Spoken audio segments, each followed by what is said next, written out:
Warning, this content is for entertainment and educational purposes only.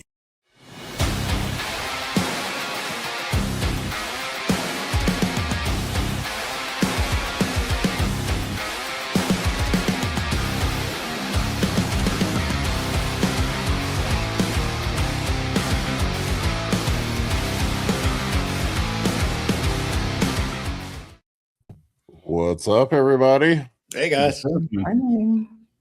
Good morning. Good morning. 6-7. Oh, my God. Are my kids watching? Oh, my God. My daughter watched the South Park 6-7 episode. I laughed my ass off so hard at that. I'm like a 5-year-old. It was Is that where it came from? Is it from South Park? No. It was from a rap song. I can't remember the rapper. Just know that the internet sucks. Yeah, it's just TikTok being TikTok, man. Kids being kids. It's called brain rot for a reason. I think that's kind of cool that you can watch South Park with your kids, man. That's been around that freaking long, man. That's crazy. It's been around as long as The Simpsons, right? Yeah, just about. 25, 30 years. Yeah. Well, The Simpsons has been canceled, right? So now it's just South Park counting forward. Oh, it's The Simpsons has been canceled? I lost track of them decades ago. South Park started in 1997, so almost 30 years. It's fucking crazy. Yeah. Legendary. Holy shit. Yeah, how long did The Simpsons last? About 30 years. So Just about. Crazy. If you got to binge one, are you guys more South Park people or like I'm more of a South Park. Family Guy kind of person? I'm a Family Guy. I'll go South South Park. Park. Not even close. I'll be South South Park. Park's actually funny. Yeah. The Family Guy's kind of timeless. South Park is more current event relevant. Like some of the stuff, like the older Satire, yeah. stuff. It's like Yeah, the you new wouldn't season for understand. sure. Yeah, they're like Yeah. day to day and stuff. Yeah, they've always had commentary of the current events, just about from the beginning. You know, Man Bear Pig episode was the episode of all time, in my opinion. The which one? Which Man Bear Pig? Because there was a second one. Man Bear Pig. Yeah, Man Bear Pig. How about when Carver made that guy eat his parents? Does anybody remember that one? What? No, I don't remember. Don't remember it make? Oh my god! No, Wow, Scott Tinnerman. no. Wow. That was one of the best episodes. The Yeah, generation raised by South Park and Family Guy. Yeah. My I kinda parents let me lost watch track it when of, I was little, and I think it like completely made me brain dead for a while. I was like 10 years old watching that stuff. Jeez. I had zero restrictions on anything that I watched because, like, my grandparents tried to put a parental control on the TV one time, and I, within 5 minutes, figured out how to turn it off myself. So Yeah.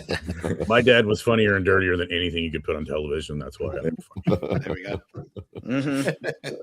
If you were in a German Scheitzer video, you'd tell me, right? That's my face. I think the first time I watched that, I was like, "What the hell is this?" Oh, I was at the. That's my best department. I'm not good at imitating. Paul, did you take any W's this weekend? Ooh, King of the Hill. Bunch of second places this weekend. No. I had a bunch of first time competitors though too. So Awesome. my goal with first time competitors is I just want to get them on the stage alive. Make sure they can halfway pose. They're lean as they've ever been. I had my one guy decided to jump in. Decided to jump into the men's physique 6 weeks out from his national show. He missed his pro card by one spot, and he got second in the open. So, not bad for being 6 weeks out. He was the best condition, one of the best conditioned guys up there at 6 weeks out. wow. Man, this dude from Japan. I was at the DC Pro yesterday. Joe Uzetto, I think's his name. I saw him backstage. I'm like, that motherfucker's a men's physique guy. Good God, he was huge. I gotta show you a picture of this dude. Let me bring this. Men's physique guys are getting bigger and bigger and broader and thicker. Like thicker and thicker. I didn't know Japanese guys got this big. Yeah. I'm always jealous of the calves. Have you seen Yokozuna's sumo wrestlers? Maybe. Oh, Yokozuna. Yeah, I remember that guy. Holy crap! Right. Well, Yokozuna's just a belt. That dude's men's physique. Holy shit! Yeah, look at that Oh my back. God. God Sheesh. damn, I got a lot of work to do. Man, I've got years of work to do. Good thing you here. deadlift, right? Like I was watching him pump up backstage, and his weight, he had to have like a 26-inch waist. I don't know how small his waist was. Mm-hmm. His left and right side is like a perfect copy. It's like the symmetry is unreal. Incredible. Yeah, he's super symmetrical, and he didn't smile at all. He was stone faced the whole time. I love it. Doesn't need to, man. Oh, that Look is at so Japanese. Yeah, he was hardcore Japanese up there, man. And awesome. Dragon, bro. That's all I'm saying. Like, Jesus. Yeah, well, he got his Olympia qualification. Yeah.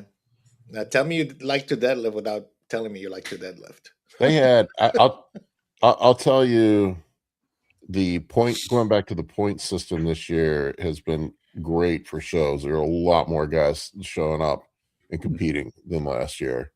There were 24 dudes in the pro men's physique division yesterday. Nice. Okay. Yeah, And was the quality there, Paul? Was the quality all around there? Okay. Because, it's not just quantity, right? I mean, this guy beat Diego. I mean, Diego was top 5 in the Olympia, right? Yep. Yeah, Diego was there yesterday. So yeah, it was a good lineup. Wow. Oh, Josh, with the salt, pretty soon we'll have to introduce a men's Abercrombie and Fitch division. Probably. That is the men's fit model right there. Oh, yeah, it's gonna happen. It's gonna happen because these guys are gonna get so big that then, like, the normal model dudes, the skinny model dudes, they're gonna have nowhere to go. Speaking of back in the day, do you guys remember the Abercrombie and Fitch catalogs from like the early 2000s? Yeah, unfortunately, on nudity. Yeah. They were like $10 too. You had to actually pay for them. Yeah. Well, you remember me telling you guys in India they have that like model division where it's men's physique basically as a bodybuilding show, but they have a section kind of like the girls in like the Miss Americas. They have like the gown section, right, of the show. Well, these guys have like a jeans or like a button-up shirt section. Yeah, I saw that on Instagram the other day. I was like, what the hell is going on? With the blazer, right? It's like a blazer. Like yeah, something like that. Like a little bit of a dress male model. It's just more male modeling. It's not a big deal. Yeah. It's weird. I thought the jeans were bizarre, man. That confused me so much. Euro jeans are weird, yeah.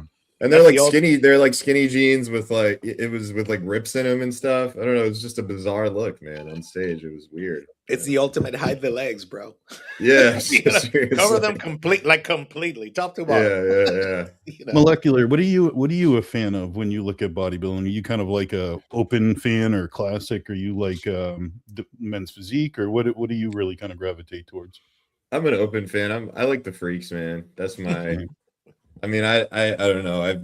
That's what got me into bodybuilding, is seeing all these, huge guys, and like that's kind of where my heart is in terms of if I ever was to do prep coaching, which I don't do often.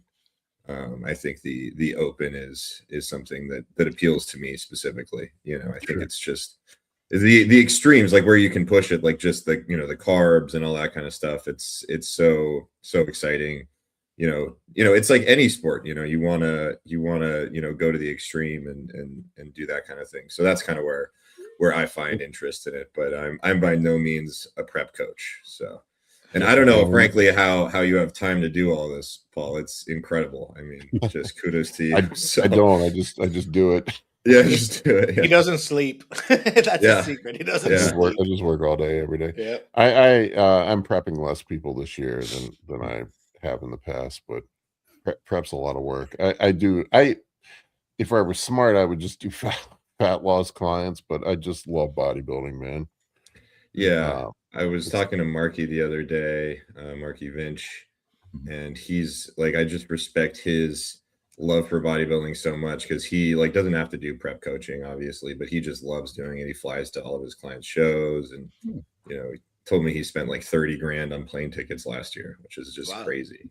So I mean, obviously you can pick up clients at the shows, right? Like that's a good way to go, but it's just it's amazing, like the love for bodybuilding that a lot of these prep coaches have. It warms my heart, that's for sure. I think I got 7 or 8 in Masters Nationals this year. Wow. Something like that. I'll be up there. I'm staying up there. You're doing it. That sounded very decisive. No, I mean, I'll be there. I'm not. Oh, Masters Nationals is not It's not the pro level. There's no IFBB show there. IFBB. Okay. Yeah, I'll be there with my clients. Yeah, I enjoy it too, man. If I didn't have other obligations, I'd probably. I mean, I do go to quite a few shows. I probably hit 7 or 8 each season, sometimes more. Just depends, but. I don't know how you manage your time, man. That is insane. I'm like overworked. Dave's already. doing it too. You're prepping quite a few people too. Yeah. I mean, when I can go catch a show, it's enjoyable. Like, you definitely get some fun out of it. I still enjoy the process of going to the show, actually putting someone on stage. And, I haven't been doing it long enough where that's gotten old. I still enjoy that process. So you do what you can. I mean, I can't fly to everybody, but if I get someone local a couple hours away, I got 2 or 3 people there, I might as well be there, Yeah, we're all like on our computers all day anyways, working. So, it's nice to get out of the house every once in a while, I'm sure. You got anybody at Masters Nationals, Dave? I don't know. The guy that I competed at Rhode Island's, we could have gone, but we just decided to pack in for the year. He's been in prep for a while, and it's rough on an old body. Yeah, he'd do phenomenal. He'd do phenomenal, but it's you got to balance. He's got some kid situations, and like family situation, which obviously takes priority. So we're gonna aim for next year national, probably Masters National. It's such a good show. I think that's my favorite show. I like Masters Bodybuilding. That's my favorite national show. I mean, there were over 1,000 people in that show last year. It's fucking crazy. Wow. They do it over 2 days. They do it over multiple days, though, right? 4 days. Good. Yeah, it's 4 days long. Men's bodybuilding has its own day. Yep. Oh yeah. Yeah, that's how many bodybuilders show up. They have a dedicated day for men's bodybuilding. It was 68 and 50 and over last year.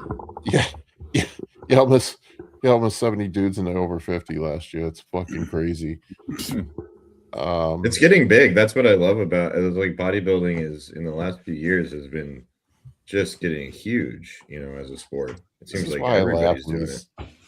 I feel like I bring it up all the time and people get butthurt when I do. It's why I laugh when people talk about it's so much easier to get a pro card now. I'm like, bro, you have no idea. Like, you tell me you haven't been to a national show without telling me you've never been to a national show. Yeah. Roll up to North Americans this year and sit in the audience and you tell me if you think it's easy to get a pro card after you watch that. They're like fucking, there'll be like 20 dudes that could beat pros that don't get pro cards.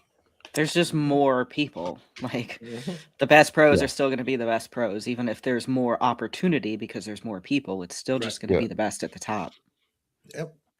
Like any other sport, imagine bitching because the NFL became big. Oh, it's so easy to become an NFL player now. I mean, I don't like the NFL, so that fact of it. But still. I did the math on it last year.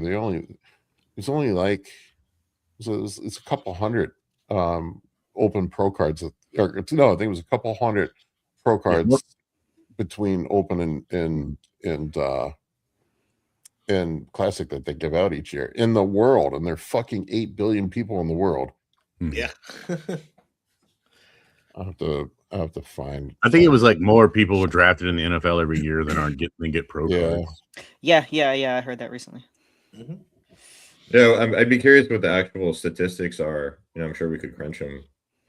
Oh, I did it. I did it last year. It was like a fraction of 1%. Yeah, it was like barely 0.2%, if I remember. Wow. Yeah. Almost nothing.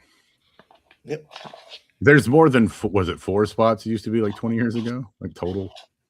And it's funny when you say too that it's easier to get a card now. It's like, yeah, there might be more people competing, but obviously you haven't looked at the quality. Like, the quality of these competitors from top to bottom are insane. Every year it's just more impressive. Like, some of the people that are turning pro now, like, I'll give you an example. When at the New York Pro, the amateur girl that won the figure at the Pro Am, she could step right on a pro stage and do phenomenal. Here are the numbers. I found them. People can go right into it. There are 67 open pro cards given out each year total worldwide. Or no, in the US, 67.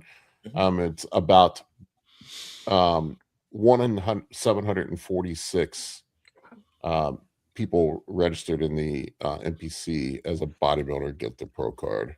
Wow. And the more people competing, the higher the standard is, because the genetic pool is larger, right? So we have, potentially, the cream of the crop is going to rise to the top since the pool is larger. So the more people we get into bodybuilding, the harder it will get, as more people join. There are 256 players drafted into the NFL each year, 67 open pro cards given out each year. So there you go. Wow.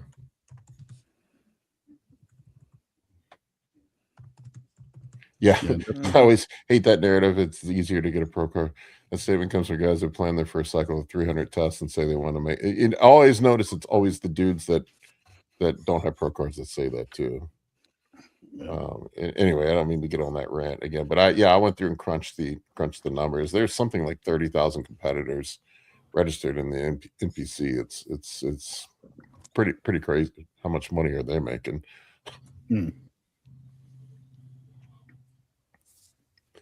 Yeah, so there were 45 in bodybuilding. There were 45 regular pro cards and 22 Masters pro cards.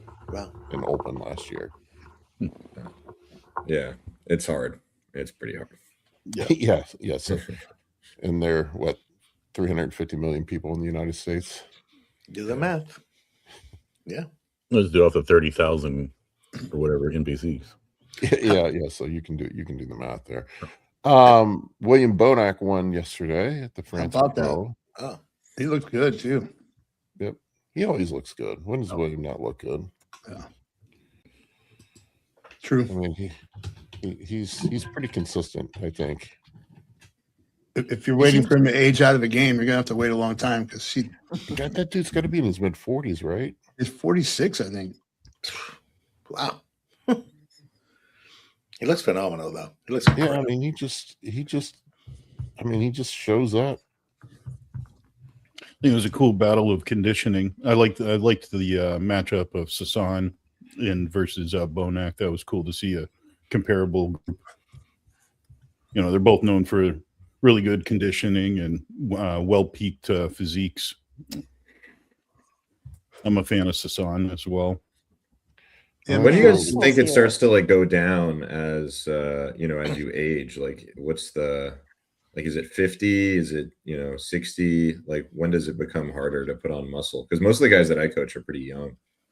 Yeah, it's different from scenario to scenario, right? And when you started, how long you've had in the game, doing it as well.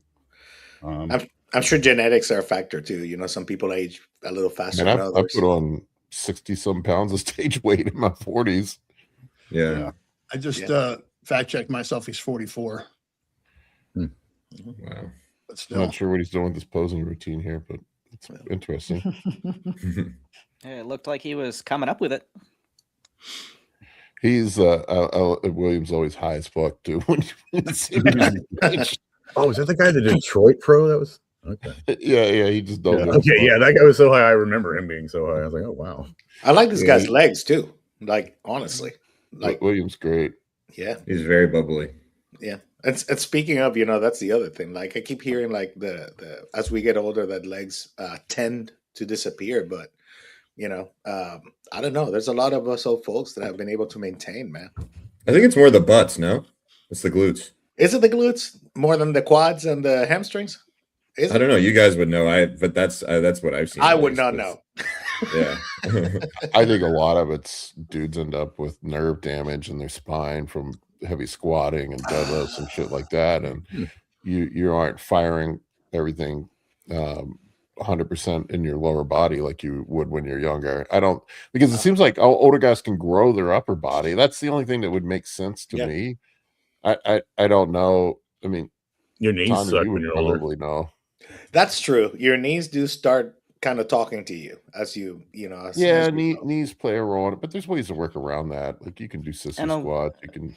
Yeah. A lot of guys stay really close-minded with their lower body training for a long time, so they only do those big compounds until they can't do them anymore, and then by that point they have no idea how to actually directly train things like their glutes and adductors because they never have had to, and so now it just kind of atrophies because they're not directly hitting those muscles anymore. Yeah, that's exactly what I thought too. Because the first thing that came to mind was um, uh, Curry. Why am I blanking on his first name? Brandon Curry. Brandon. You know, he was able to think outside the box in his training, and he's been very vocal about talking as I got older.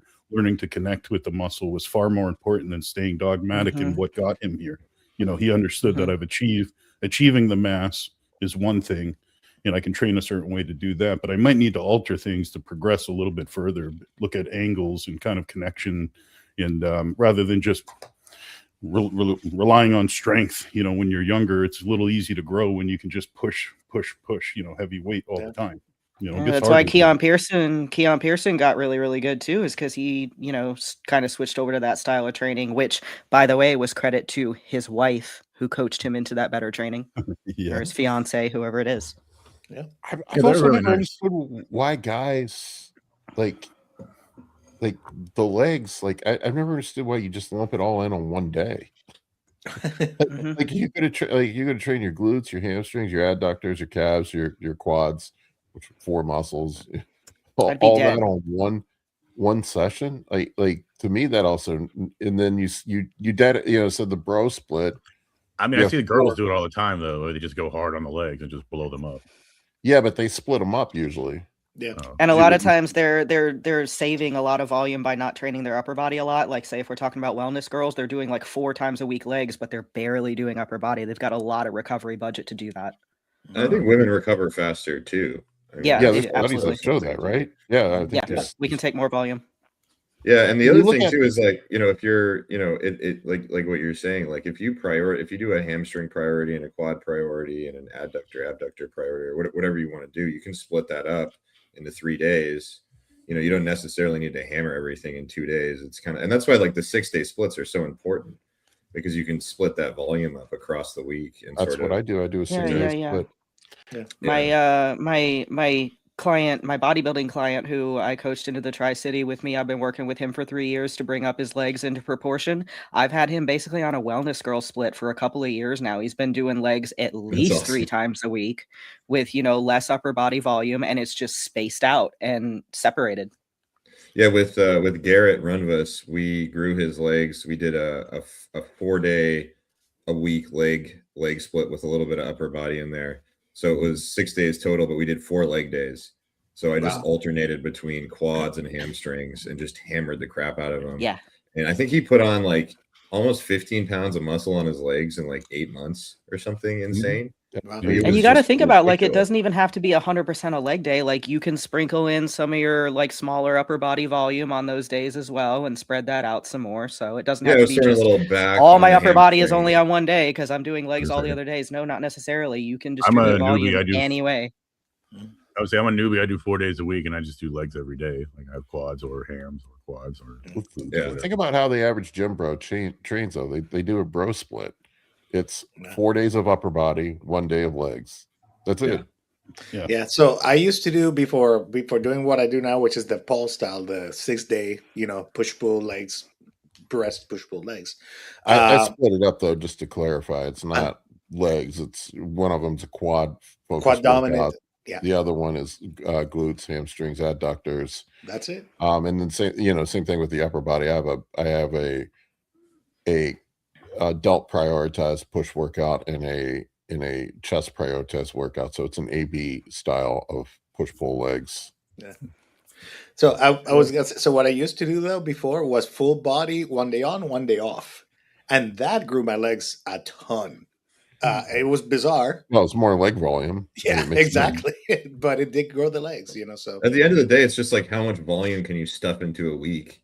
You know, that's going to make you grow. That's the way that I look at it, at least, is like, you know, within reason, right? Because like if you're only training 4 days a week, you know, at some point, you know, it's going to be so much volume in any particular day that you're just going to gas out. Yeah. And you're going to have some, you know, horrible exercises on your 6th or 7th exercise.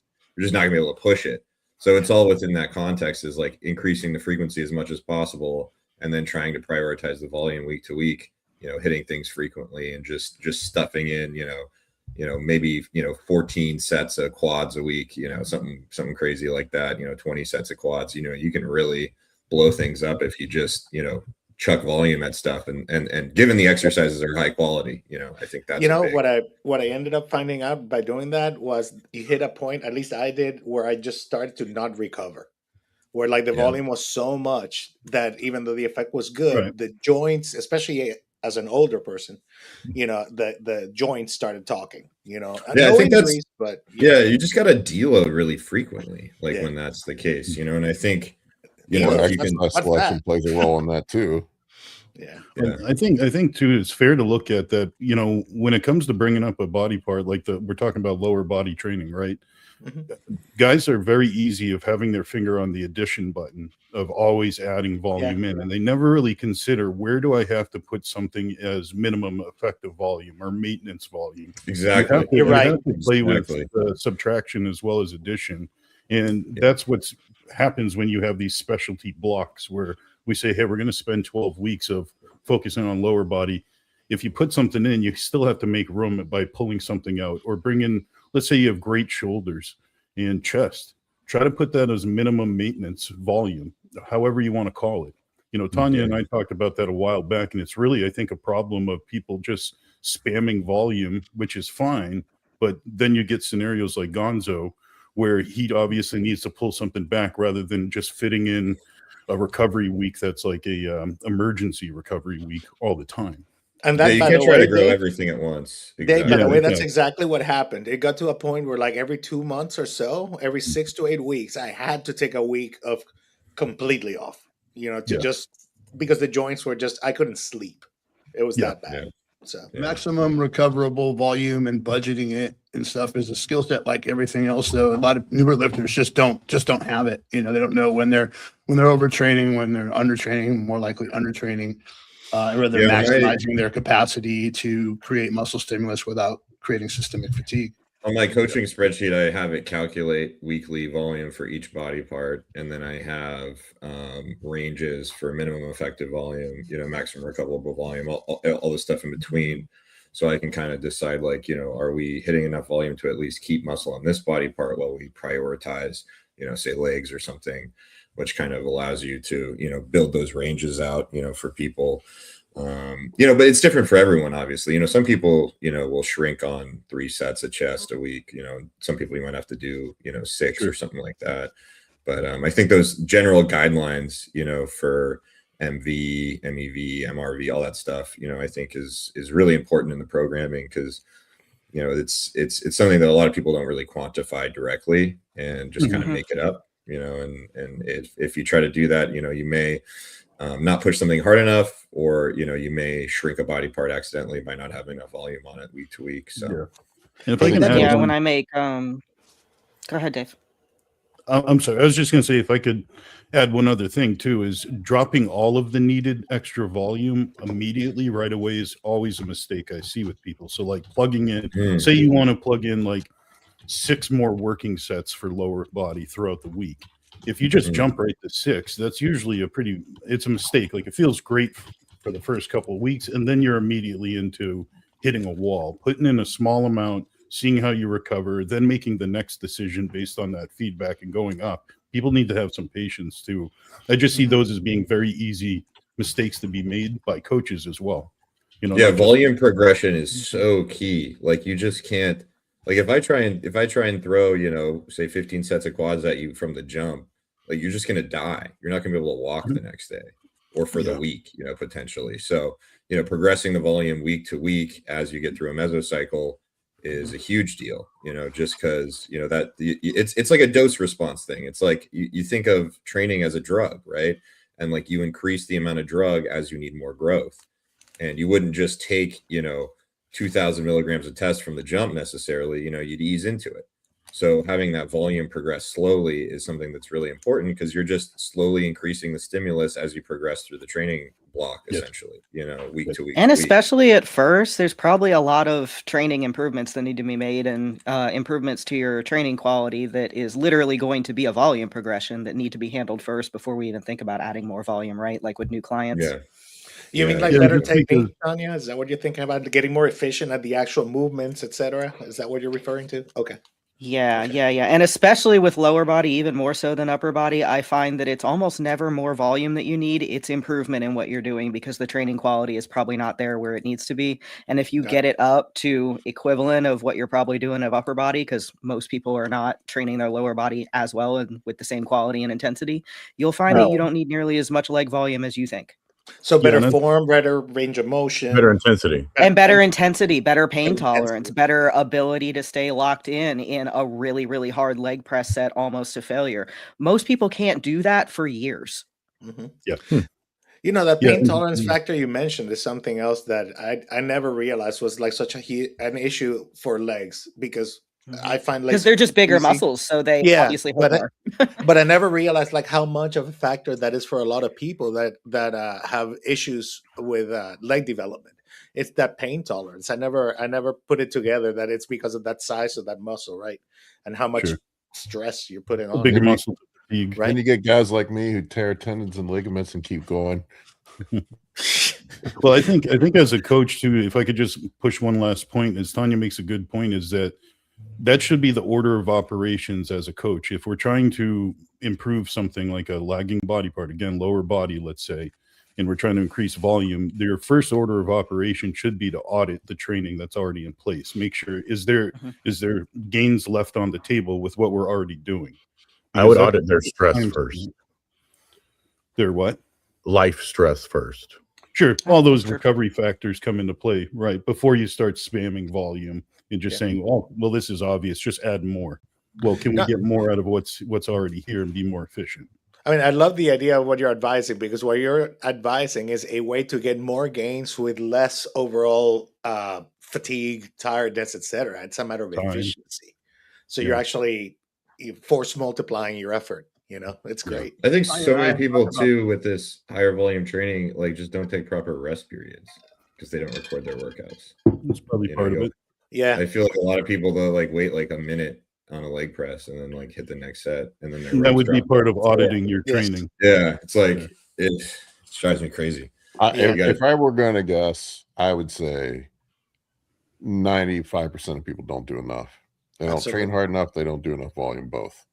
Absolutely. And they don't rest enough in between sets either, because they I want to don't get know. out of there quickly. I They want to always- get out of there. I always piss people off when I say this, but like when I look around the gym, I was at the gym yesterday and I was watching people train legs, and there's dudes fucking looking at their phones, taking pictures of each other, laughing and carrying on. like I'm sorry, you can't be training hard enough to be doing all that. If If you're you're on the hitting it phone properly. arguing with your girlfriend about what to have for dinner while you're doing a leg press, they were You're not taking working videos hard of enough. each other and stuff, and I'm like, bro, maybe learn how to fucking train before you start taking videos of you training. and those But are the most same anabolic guys- thing is when your girlfriend like texts you that you know she loves you and she's proud of you while you're working out. So, you know, I try to get as many of those as possible. That's a little bit of CNS stimulation, right? Yeah. Progressively overload your girlfriend count so you get more. Yeah. Luckily, my wife will walk up to me in the gym, smack me on the back of the head, and stop training like a pussy. Focus. Yeah, right. Jesus. That's Okay. awesome. I'll see people in the gym sometimes with full-on laptops open in between sets, just doing Fine. whatever the fuck. And I'm like, Yeah. I mean, I respect whatever you got going on in your life, but I could never. I sound like the grumpy old man here, man, but I'm like Well, my threshold. I look around the gym. I'm like, A, are you looking at your phone and fucking off on your phone? And then B, are you even sweating? Like how do people work out and don't sweat? Mhm.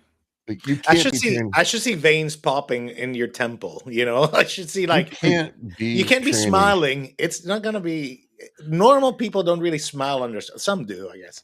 no, But I have most a lot Can't of be people- training hard enough to do anything if you're not sweating. I'm sorry. Yeah, Oh, that's yeah. true. No, the What stress should I be find visible. funny is what I always find goofy is when people will come in and they'll just do a bunch of herky jerky shit on the turf or whatever with no equipment that they could have done just as half-assed at home in their garage. And I'm like, what do you think that you're getting out of this?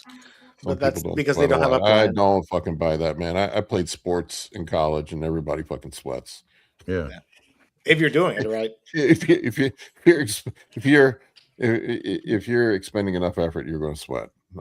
Your body temperature should increase and you Mhm. should sweat if you're working hard enough. I think we need Uh, more grumpy old men in bodybuilding. I think it's Yeah. I'm just like, Just wait. I oh man, I have a Go few with you. posts that I'll put up periodically just to fuck with people, and the one about worrying about undertraining before overtraining pisses Yeah. people off so bad. They Because get you're so calling them butthurt out, about that. man. Because they Oh. you touched the nerve. Oh, they you get know? so butthurt, and I love. I'm a people watcher, man. I just love to sit in the gym and just watch. I just sit there and watch, and I watch what between. That's what I do between sets. I look and see what other people are doing. Yeah. Well, it's funny. You say people get butthurt about being challenged on their intensity or their effort levels. Yeah. But we gauge like how well we're doing with our investments by the actual accrual of money that you're getting back on your investments. When you look at your physique and you look at the goals you put in front of yourself, if you're not achieving them, then you're obviously not applying hard enough effort. Just like the investment, you're not doing something right. You're not. Yeah. yielding Something has to anything. change, right? Yeah. In order to Check effect yourself, people. change. You know. I'm not saying overtraining is impossible. Certainly, I've been there before. I've driven myself to the point of being in rhabdo before. But it's usually in a caloric deficit. But goddamn, man, bodybuilding is the only endeavor in life where I've seen people worry about working too hard before they worry about working hard enough. It is really bizarre to me. Like everybody's worried. Oh my god, I might be overworking. I might be doing too much. That's why I'm not making any progress. I mean, Well, you really? literally, your training maturity has to be at such a level to be able to even exert the intensity with your body to overtrain. Most of the people that are talking about this are not old enough training wise to even be able to overtrain yet. Your 4 1-hour sessions in the gym a week are not putting you at risk of overtraining. Well, hang on. Remember, it's 30 seconds of work and like a 2 or 3 minute break. So let's not even a whole hour of work. Maybe. Depending on what you're doing. Yeah. All right. Grumpy old man rant over. Did you guys? I want one other thing I want to touch on, and we'll grab some questions. You see, Nick Walker is going to do the Tampa. No, I did not see that. Actually, this is cool. I was hoping he was going to do Texas just because I'll be there, but it'd be cool to see him on stage. Yeah, he says he's going to do the Tampa, and then he's hanging it up for the year. Dang. When is the Tampa? Can you remind me if you don't mind? 8 weeks or so. Months? No, it's the last week in. I got guys competing in that show. It's the last week in July. In July, okay. Huh. I'm trying to see if I can Week finish all after this. Masters Nationals, right? Yeah, I believe so. Let me double check. Like 7-ish weeks from now. Well, he's certainly in position to be doing it. I mean, he looks friggin' phenomenal. I mean, he looked like when I talked to him at the New York Pro, he looked like he could step on stage there. Yeah. I'm thinking that's an opportunity to take the family to ride roller coasters in Busch Gardens, and then I'll sneak out and go watch the show. Yeah, it's July 30th. Yeah, awesome. Are you going? Anyone here planning on going? Not this year. I went down last year. It was a great show. It's a fantastic show. It's a Tim Gardner one, right? Yeah, Tim Gardner shows are he's great. Are the best. Yeah. Yeah, the one I got coming up is a Tim Gardner show. I'm excited. The Chattanooga one? Yeah. Oh yeah. I think we'll be there. So Yay. we'll be cheering you on. You get a whole family of Herreros cheering you on, probably. I hope I so. see this in the chat, Paul. Is Nick working with a new coach that you know of? No, nobody's coaching Nick. Oh wow. Do you think if he does well, though, he's going to do the Olympia or he's going to skip it? I know he said he was going to skip it. That's what he said.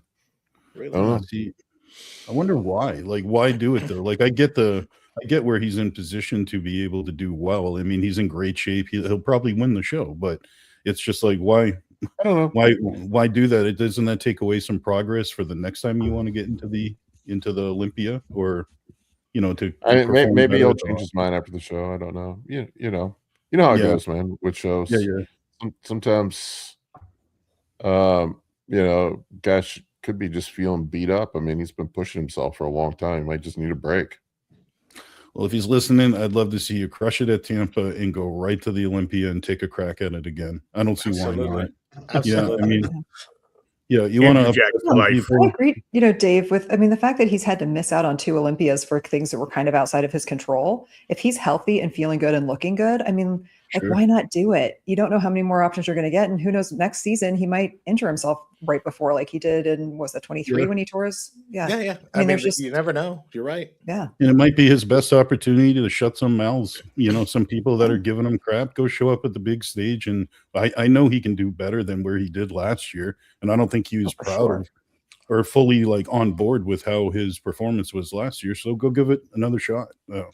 I don't know. do think That's he just my mindset as a coach is I want to encourage people to do well when they're in position to do well, because it's hard to get, you know, all your ducks in line where you're like, this could be a really good prep. This could be a good year. You know, it doesn't come around all the time.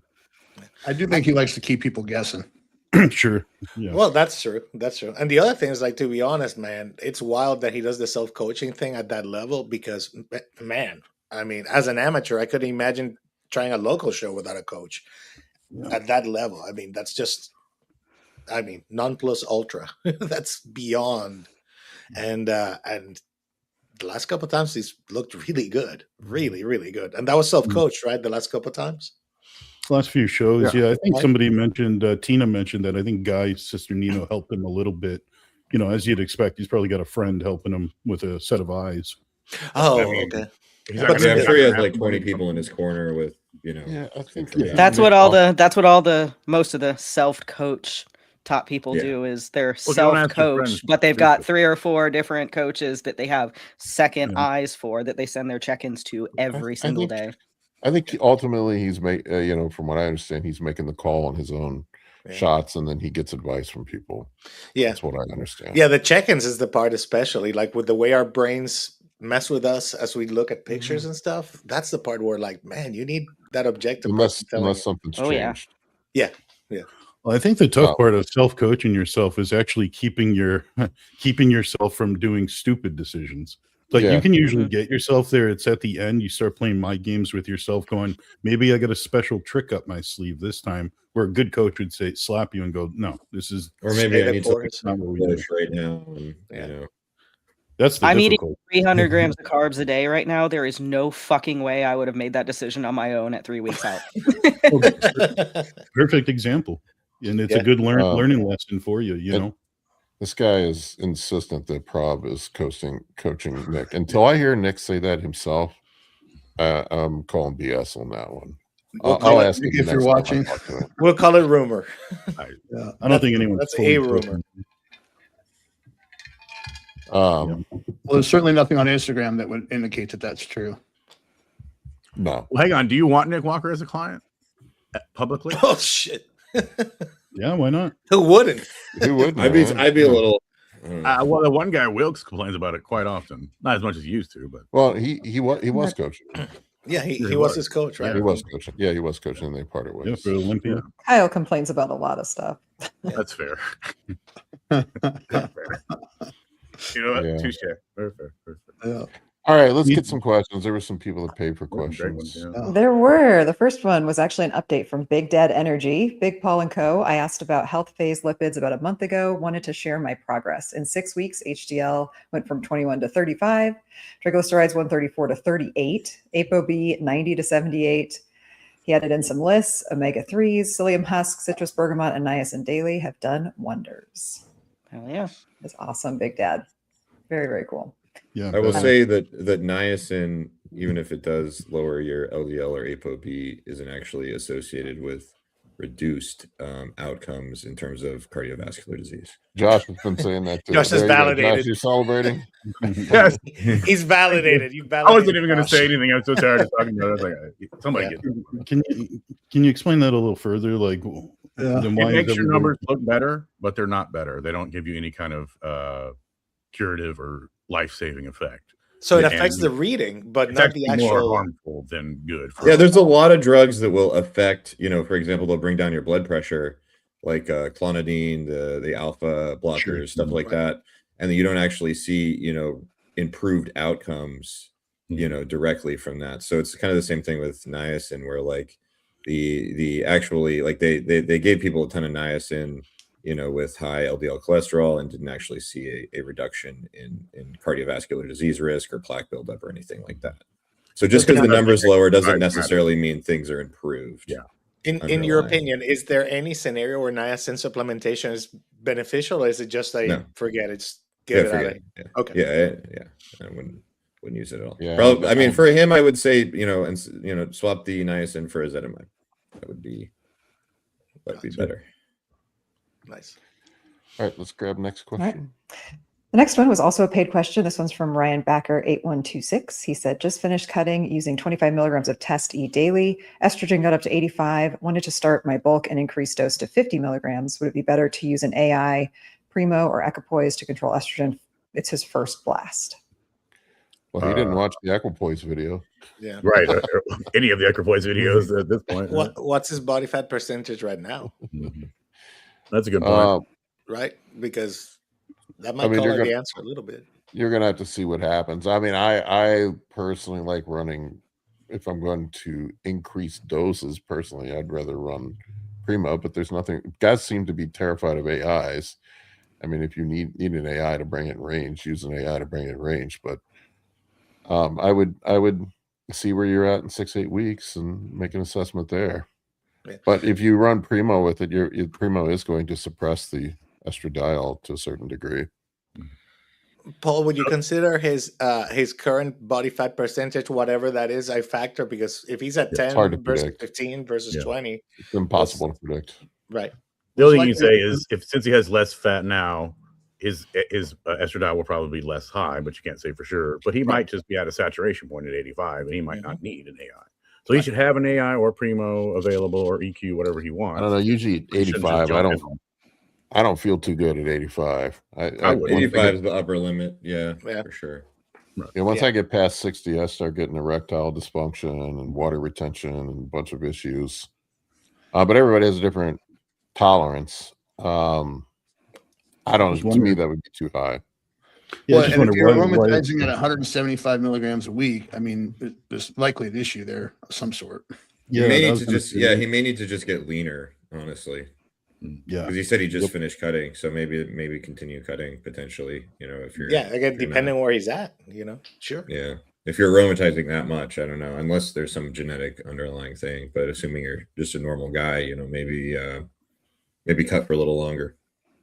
Yeah, and watch the EQ video, by the way, Ryan Backer 8126. Watch that EQ video on this channel, please. Yeah. All right, next one. Okay. Next one is also a paid question. This one is from AC Pisces. Thoughts on algorithmic biometric trackers, Oura Ring, Whoop, etc., and using the recovery and sleep data to guide training and nutrition. Yep. They're useful. I'm wearing one too. I love them. A lot of us wear one. Just don't get too attached to what it tells you that your recovery and your readiness and everything is.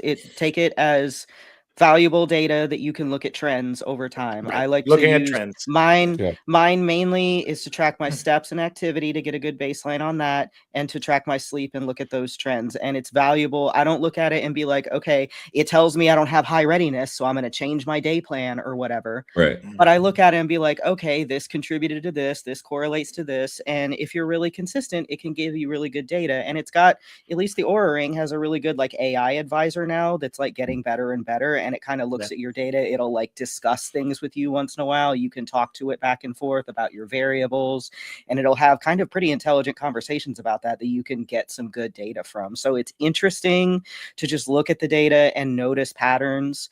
Don't use it as a directive though. My girlfriend just got I just got her a Whoop for Christmas. But she just got it and it's got a stress monitor on it. And then she sees the stress monitor is high on the Whoop, and then she gets more stressed because she sees the stress monitor. The feedback loop. Yeah. So, you just have to look at it. It's you have to take these things with a grain of salt. Yeah. And also the other thing I will say that's inaccurate is the sleep stages. So the REM, all that kind of stuff. It's been basically, they'll clinically validate that stuff with a head thing. It goes on your head, picks up your electrical impulses or whatever. And all the trackers are completely off on the sleep stages, so don't take any of that. I typically just look at the resting heart rate. That's really all I care about. That's a good one as well. And with the Oura, I believe the Oura Ring is the most accurate as far as the sleep stages, so it's pretty good. But you know, again, it's not going to be 100% accurate. Don't expect it to be. Just use the same consistent device and see how it changes over time. It's just like an inaccurate scale. It might not recognize your sleep stages 100% correctly, but it's going to recognize it in the same way and on the same body over time. So if your deep sleep does in fact go down, it probably is actually going down, even if it's not exactly how much it says. Things like that. And then you can look back and be like, oh, okay, what were my habits the day before that were different that might have contributed to that? It increases your awareness and makes you take accountability for some things and the consequences of things. And I think that's when it's useful, is when you can have the maturity to look at it that way. Yeah, One I of the want things to it's really useful for it's go ahead, Dave. No, I'm sorry. You go ahead. I was going to go off topic. Go ahead.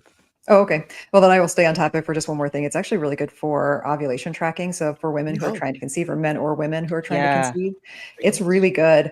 And the longer you have it, the more accurate it becomes. But if you give it good data, like it's really helpful. So that would be one thing. And you can sync your aura to apps like Clue, which is another really good cycle tracker. So if you are in that trying to conceive timeframe, or trying not to conceive, you know, if you're smart enough, you can absolutely understand how to track your cycles and not get pregnant if you don't want to. So it's helpful in that sense for sure. Oh, it also can pick up early stage sleep apnea, because it picks up pulse oximeter variations overnight. It'll pick up when you're having lower oxygen concentration overnight, and it'll map it. So if you have a lot of those and they're significant, that could be something to look into. Be like, am I developing sleep apnea? Will it call it out, by the way? You know how the Aura does the report in the morning when you wake up, and it gives you the you get your whole little breakdown, and it'll give you can actually choose now what you have like as your primary things you want to look at, and it'll give you a whole breakdown of like your sleep stages, your overnight heart rate, your skin temperature, your oxygen saturation the next morning, and everything. Awesome. Yeah, in metrics that are left up to like interpretation, I would never rely on these biometric tools over my own thoughts. So like if it tells me you had fantastic sleep, but I woke up feeling like crap, I'm going to go off of my own feedback. So things that I do like using these for is stuff that there is no interpretation, like my steps are my steps. My resting heart rate. Things that are very you want the objective data, not the subjective. Yeah, don't let this be the driving force if I need rest or not. You should be in a position to just know that from your own feedback, from your own training quality, to how your sleep quality, recovery capabilities are. So yeah, you got to look at the trends over time. And it does have this cool feature now that's God, what is it? It's like cumulative strain. I don't know what they actually call it, but they put together like all of the different metrics, and it'll tell you what your cumulative strain is over time. So I can look back over like a year. When you have like a full year of data, that's when it really becomes very interesting and useful. And you can see that like recovery and strain kind of go up and down, and it's very accurate to what was going on in my life. You know, like times in my life where I'm super stressed and I have less recovery for some reason, that strain goes way up and my readiness does go way down. And you can see that on the map across the year. Yeah. How much do you guys rely on these devices when it comes to HRV, and how much do you guys rely on HRV 0, right? Or I don't think HRV are helpful for lifters. Okay. Unless you're an endurance athlete, and this is something Nick Flynn brought up. Sometimes my HRV is tanked, but I feel great. Yeah. Unless you're an endurance athlete, I would say it's really not something useful to monitor, because there's just too many variables that go into it. However, I mean, if you are an endurance athlete, it could be something that you can, same thing, watch the trends over time. But there's some really very, very intelligent people who talk a lot about HRV, and even they will say that it's not the correlation to health that people think it might be. My cardiologist, it's a proxy. Yeah. My HRV has been 22 for like 7-8 years, and my cardiologist told me don't worry about it. He said it's completely useless metric. That's I will say, like, if you have a baseline HRV, say at 40 or something, and you start doing a lot of zone 2 cardio and getting fitter, that'll slowly go up over time. So it's kind of what your baseline is, and then like you were saying, the baseline is kind of what you want to go off of. But as you continue to get fitter, you'll see that HRV go up, which is kind of a nice feedback mechanism for like, okay, my resting heart rate's going down, my HRV is going up, and I'm getting, in better cardiovascular shape, as I continue. Mine never changes, man. It's been like this.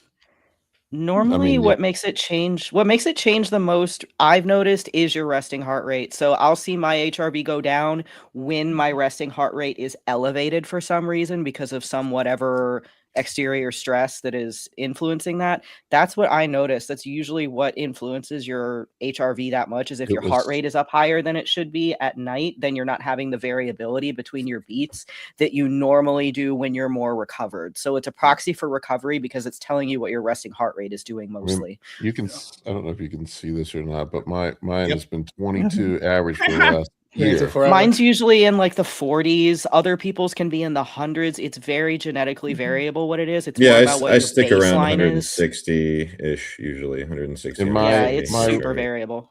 My resting heart rate is 61. Oh, we're about the same. About the same. I did notice a change with the GLP that shall not be named. It actually affected that, and now that I know that tanks your HRV, yeah. Yep.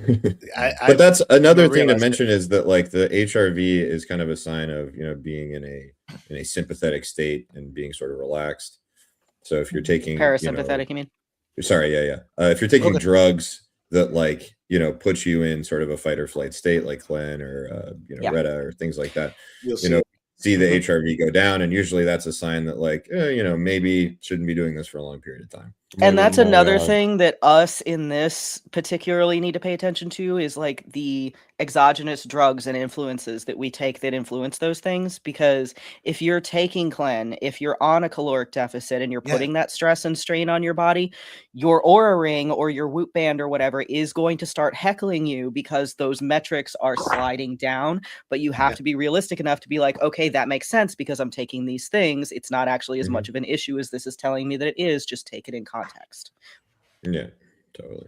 Absolutely. Yeah, I did a full echo and everything last year. I mean, my ejection fraction was 66. Everything was great. I don't know. Yeah, at the end of the day, like I was saying, we just really focus on the heart rate. Like as long as you have that, in the 60s, with my clients, I'm pretty happy. Not looking at the other stuff too much. Maybe the total time you're asleep, try and maximize that. But other than that, that's pretty much all I'm looking at. Yep. All right. Next question. Next one is also a paid. We got another super chat from Ryan. This one's also from Ryan Backer. Haven't watched the recent EQ video. Is the consensus a lot different than the EQ video on Paul and Kurt's masterclass? Also wondering, I'm also somewhere between 12 to 15 with visible abs. Should I try to cut? Okay, someone had asked what his body fat percentage is before he starts cutting. Oh, no. Yes, the video is different, and yes, you should get leaner. If he says between 12 and 15, that means he's 15. 50 to 20.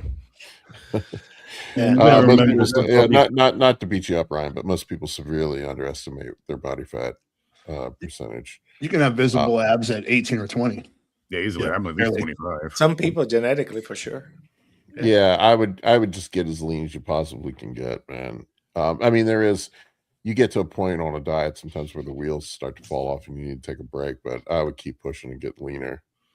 Yeah, and you got to think too, the body fat that you have when you start bulking too doesn't also just affect how much you aromatize with your estrogen, but you're also got to look into like how insulin sensitive I am as well. The more body fat you carry, the less sensitive you're going to be, and you really want to use being lean as a springboard into this bulk, into this grow. So utilizing some of getting leaner, like Paul says, is huge. You can't really do that any other way with drugs. It's a matter of just getting a little leaner to give you some advantage. Having high E2 isn't helping him get lean. Right. Not either. Yes. Yeah. So either way, if you're going to stay on a cut, dude, you need to get that under control, whether with a small dose of Primo or an AI. Yeah.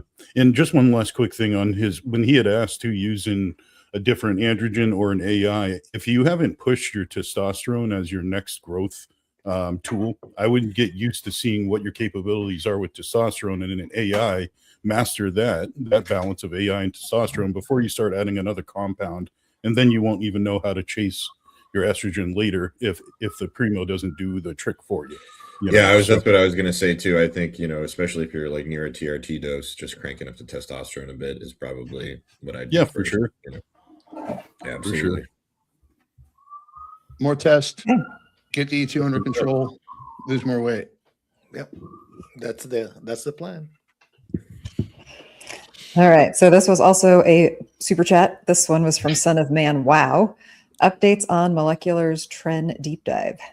I have all the prescribing information Aha. for Tren, for Parabolin specifically from 1996, and we also pulled all the prescribing information for all the other years. So I'm going to have some pretty interesting information. It was there's an interesting snippet in there that says they're basically prescribing it for vitality. So I mean, it works. That'll make you vital. Yeah, For sure. For sure. Yeah, it's like, are you depressed? Are you sad? Here's some Tren, dog. Like, It will change your problems. it will change your in your problems feels? drastically. Yeah. You'll have Pick new up your girlfriend problems. and make baristas cry. Yeah. You will be more assertive. That is for sure. One thing that I will say about the historical record here is like the 1970s prescribing and 1980s too. I uncovered some stuff. Tren was approved before we think it was. Yeah. So it was approved under another name. But that being said, like the 1970s, prescribing era in terms of, what drugs they approved and the stuff that they allowed is totally insane. It's like the guys are, it's awesome, but it's also insane. I mean, these guys are like studying like 50 rats and then making up indications for the drug and then giving it straight to humans, basically. Rats did There's not no- die. They didn't stop on. They didn't go like rats, monkeys, safety data. They went like rats. Just give it to old people. That's humans. Screw it. Rats, prisoners. So this thing that we hear in bodybuilding all the time, that's the people you hear that people say this. Oh, but it was approved in humans. It was bad, dude. It's not approved in humans like we think about today. It's closer to the Thalidomide. 1800s, where they're basically just giving people random stuff, as potions, with traveling sales. See what and happens. Stuff. So We've got decoctions here. We've got decoctions. It's the ultimate yada yada. It's like, so test it on rats, yada yada. Go ahead and put it to humans. Yeah. Sounds like a vaccine plan. And they don't recommend it for any children under 15 years old. But if you're 16 years old, you can have Tren. So 16 Tren sounds awesome. Yeah. So just think about that. So when people say, it's approved for humans, it's safe. Yeah, well, I like not this from that France place. perspective. Yeah. So that's kind of what I'm focusing on in the history section. I've got like probably 40 pages and 10 new primary references. We're also pulling. I'm gonna have the human studies for this stuff soon, and the NEGMA human studies as well. So we have that coming from the French government. They're just redacting right now, and I don't know how much they're going to redact. But yeah, I basically have painted a historical picture that will hopefully kind of change what we know about this drug. It was really just it took some time and some pharmaceutical grade autism to kind of dig all this stuff up, but it should be pretty interesting. So, Mike, how did you make a barista cry? Yeah. Joel wants to know. In my defense, she probably wasn't the most emotionally stable teenager to begin with. No barista is. And she's not used to dealing with any conflict, but they screwed up my coffee order, and I overreacted, right? Because I just started doing Tren the week before. Yep. And she just started crying, and I ended up having to get her around the counter and give her a hug and calm her down. Oh no. Terrible. I felt terrible like the whole day. So and now my friends that I ride with won't stop teasing me about it. So the coffee tastes better when it has little barista tears in it. Tears like Anabolic or something. I do feel We need bad. we need to get you a coffee cup that says barista tears. Yeah. Oh man, the first time I took Yohimbine, my coach just recommended it. I didn't know anything about it. This was many, many years ago, and I was moving that day, and I had to go get like a cashier's check or something. And we're going back like 20 years, and I was like trying to hold myself back from like jumping over the counter at the bank and like strangling this man to death. And I got out of the bank and I'm like, oh my gosh, this guy looked terrified of me. Like he actually looked afraid by the time I left. And I'm like, what is wrong with me? I realized, I have a very, very strong reaction to Yohimbine. I think most people do. That's my first clenbuterol experience ever. I didn't realize that it was at 200 micrograms per milliliter that wasn't the dose. Oh, Oh my! God. And nothing makes me aggro like Clint. I don't know why. I literally was taking the 45-pound weights that somebody else left on the leg press and hurling them across the gym. That's awesome. That's a good way to make friends at the gym. I might do that anyway because I work at my gym. What do you guys think about the Yohimbine they put in all these pre-workouts now and the Raul scene? Like, I think that's they should tell people that because it's a little different than caffeine pumping in a couple 2-3 milligrams of Yohimbine in a. I think most pre-workouts are a waste of money. Most people's first experience with agree. Yohimbine is accidental for that reason. That was for me. Sure. Table sugar and salt. All you need. I can't do Yohimbine. Fuck that shit. Yeah, you got to be careful with pre-workouts now. They sneak it in. They really do. And if people don't understand Ralcine or however you pronounce it, it's basically the same exact thing. Then you're going to miss it on the ingredients label. Yeah. I know I would get screwed up if it's 5 o'clock. I go to lift in the evening and I take one of those pre-workouts. I ain't sleeping until the next day. Yeah, I will say taking L-theanine with it can help a lot. The last time I took Yohimbine, I had a full-blown like panic attack. So I had to I had to like take a Xanax to calm myself down. It was that bad. Like it was. Yeah, I was like. So what is it about ejecting it that makes it easier on your CNS?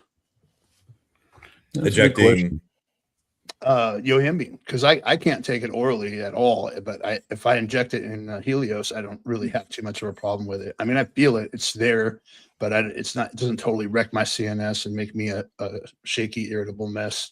I don't know. I don't have a good answer, but it's probably something to do with metabolism. One of the like rate of absorption would be like. Well, I would think that like something is going on in the liver where you're getting, I do that every day, Nick. Metabolite that's causing anxiety or something, so something like that probably metabolism, versus injecting it where you're not getting as much of whatever that metabolite is that's causing anxiety. But I'm just guessing. I have no idea. Yeah, I'd never Josh even was feel you got a stim junkie here. Don't worry. Yeah, I've been taking Yohimbine every day of the prep. Along with almost every day. I don't take it on Sundays. Along with L-theanine in the morning, and I've actually been okay with it this time around. Maybe it's because the L-theanine is with it. Maybe it's because I'm aware that I'm taking it, so it doesn't come as a surprise. But I've been all right. Tanya, there may be something to the spicy brain aspect too, because I do not feel Yohimbine at all. I can take it 5 minutes before going to bed and sleep. So, just so you know, maybe there's something there. Yeah, no, for sure. We respond to stimulants very differently for sure. It almost calms us in a weird way. Like it smooths us out mentally a little bit. Yeah. Like my prescription Adderall, the only thing I feel is that I feel normal when I take it. That's it. Yeah. I don't feel accelerated or hyped or anything like that ever. I've never felt hyped. I've never felt hyped from a stimulant. Am I like the only person that didn't get on the pre-workout bandwagon? I just don't use them. I don't do pre-workouts either. I like a good. I only use coffee as my. I use coffee as my actual pre-workout because I would just rather have my coffee while I'm working in the morning. But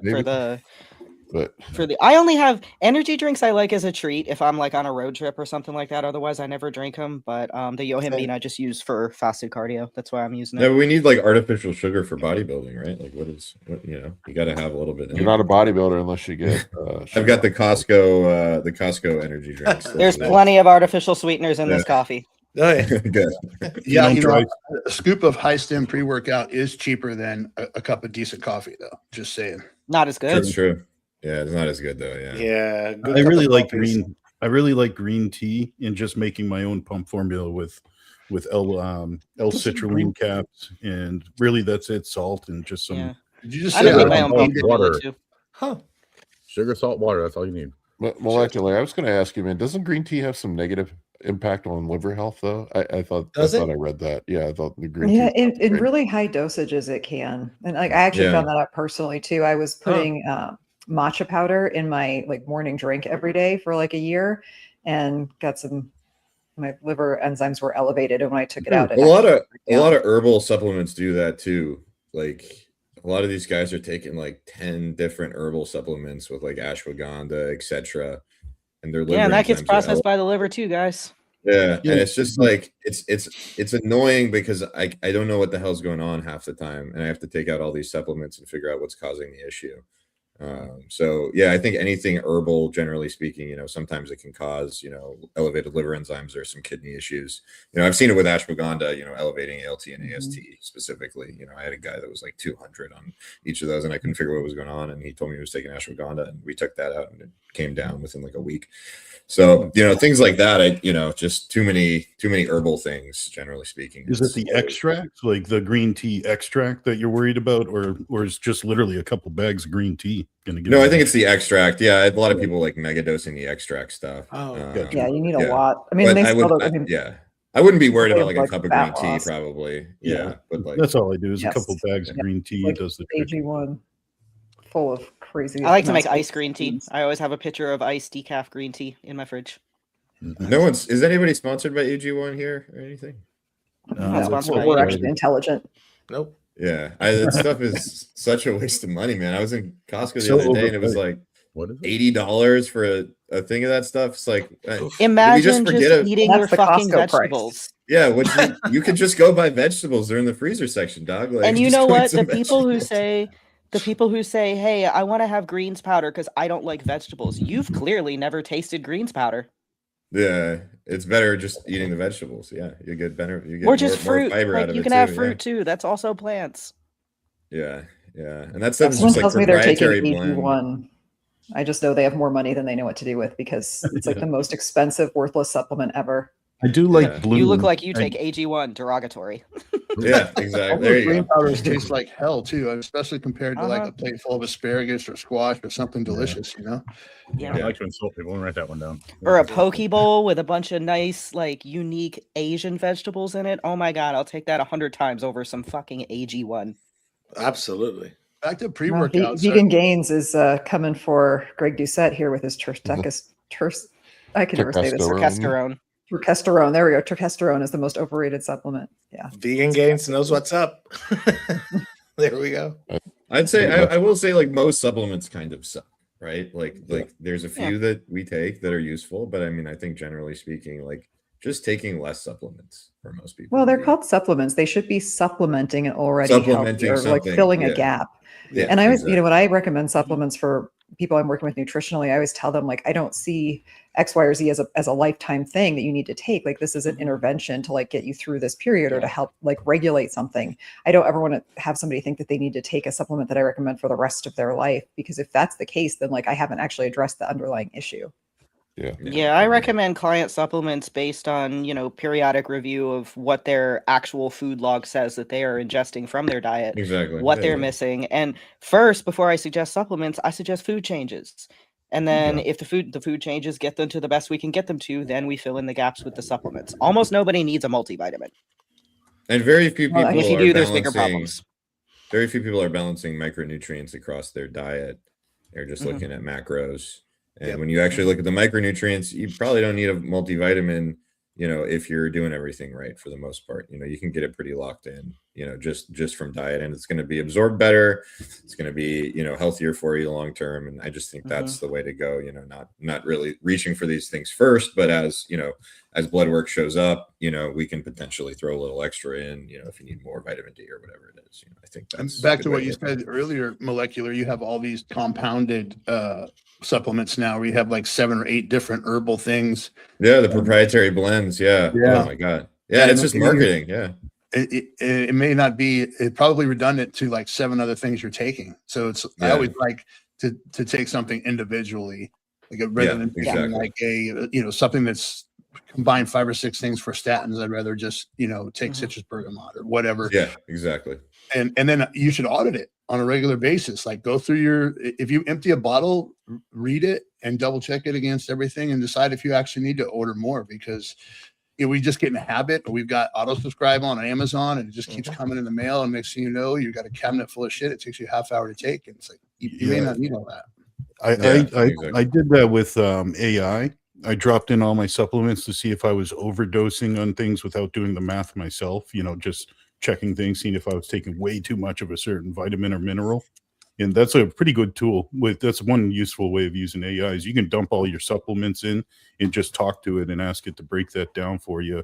You'll find gaps and you'll find what you're probably taking 5 times more than you need to as well. That And helps. chronometer too for balancing micronutrients. I mean, Yeah. I'm sure all you guys know about this, but just for people that are listening, put all your vegetables and food on there, and then you can figure out, what other foods I need to bring in to balance my micronutrients across my diet. I think that's huge. Nice. While we're on this topic, Paul, if you don't mind, I'll pitch my nutrition ebook. Go for it. Yep. I have Let's see I just released my nutrition survival guide, which will walk you through understanding all of this, including how to use chronometer to evaluate your diet, how to navigate eating out at restaurants, loosely tracking based on your standards of what your goals are, kind of walks you through from beginning to end and gives you a really good layout to help you as much as I can possibly help you with nutrition without actually coaching you. It actually started as a client resource. It's almost 30 pages, and I just released it as an ebook. So that is available at the link in my bio, which is the same Instagram name as the username here. Send me a link and I'll put it in the video description. Yeah, Yeah, I for must sure. say, And I'll like, put it. just the, I'll put it in the comments here as well.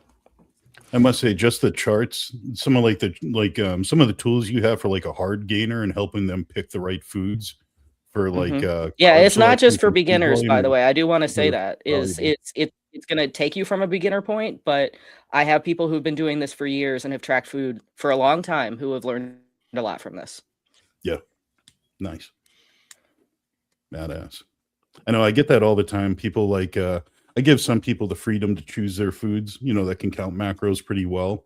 And I see them trying to hit 120 grams in a meal of carbs, and they're eating potatoes. And when I audit something, I'm like, why are we going with the most voluminous foods? And they don't really think of the tools that you put in line of like, hey, why don't you look at these carb options so you can fit it in your stomach easier and not feel bloated by meal 2. Yeah, basically the reason I wrote it is because it was like, I wish I had a resource that I could just like automatically download everything that I want onboarded clients to understand to get up to speed with the nutrition side of the process. So that's why I wrote it. Yeah.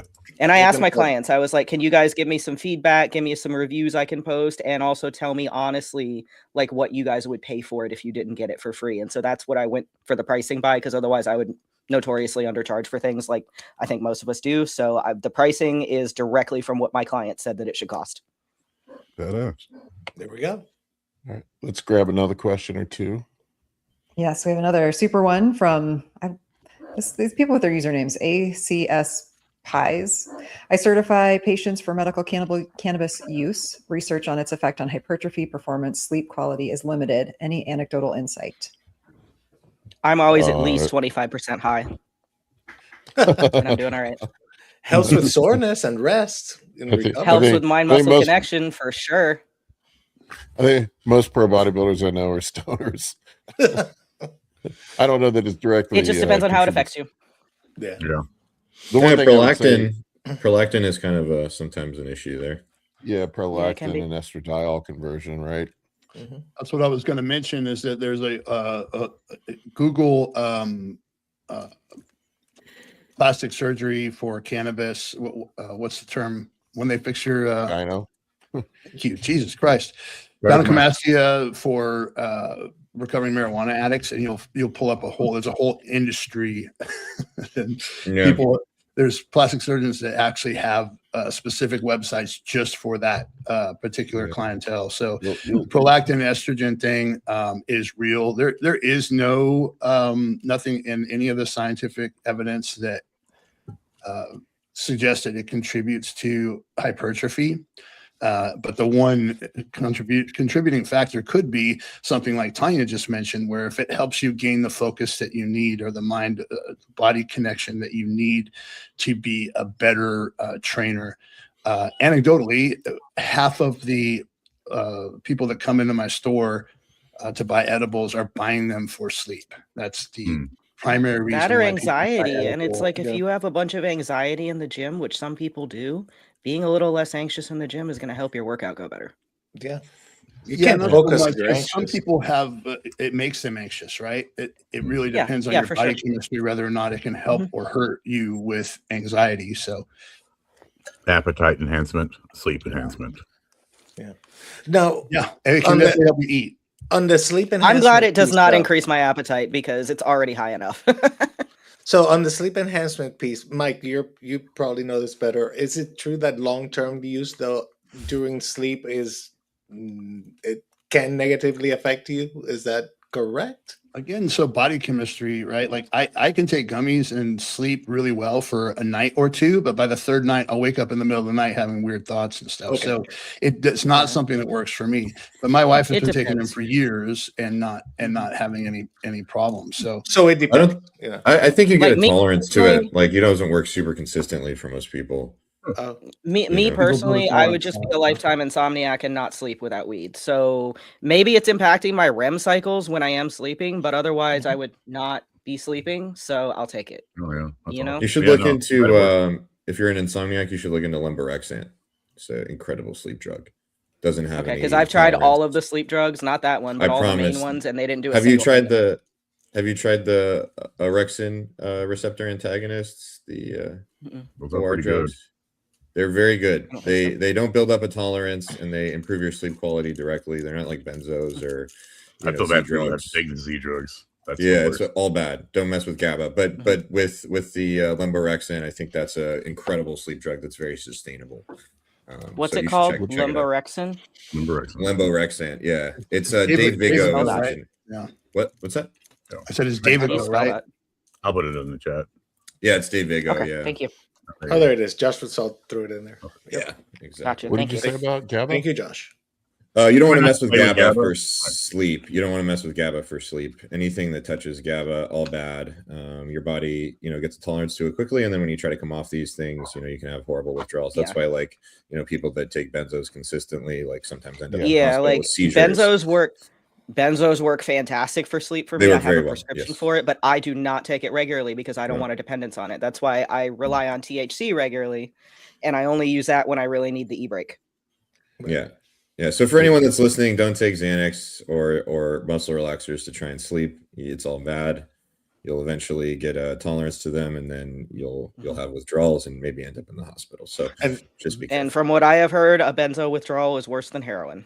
It is bad. Yes. And this is not medical advice. None of us are a doctor, FYI. That's Yes, of course. If I want to Of sleep, I just course. eat some carbs. That knocks me out. yeah. Like a large pecan pie puts you right to sleep. Mm. All right, what do we I'm got? pretty How is sure if this? I didn't do anything about it, my body would just stay awake until I died. Yeah, me too. I mean, What do we got next, Amy? All right. Well, we got a lot of questions. You guys want workout questions or drug questions? workout. Oh, let's do workout Throw it one. all in there. Okay. Let's go. So, workout question, we got Be Like Chai. As a natty, what are the best exercises, frequency, rep ranges, etc., for building bikini style quad shape without excessive size? Also, how often should abs be trained for max upper and lower ab development?